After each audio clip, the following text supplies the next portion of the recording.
What is the objective of ISKCON? ISKCON is the movement that is meant to make pure devotees.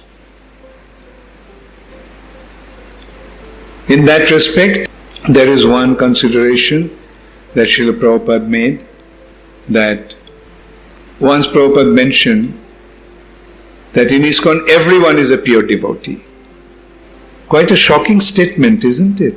Everyone in ISKCON is a pure devotee. So some devotees question, Srila Prabhupada, everyone in ISKCON is a pure devotee. Prabhupada said yes.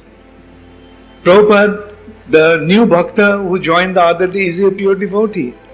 Prabhupada said yes.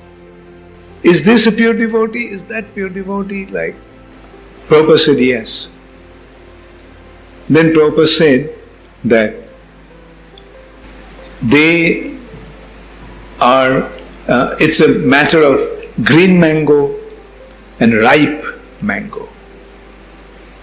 The mango may be green now, but if the mango remains in the tree, the mango will become ripe. Yes, you may be not a pure devotee now, but if you remain in ISKCON, then you'll become a pure devotee. So ISKCON is the institution. I won't even use the word institution. I'll go even further.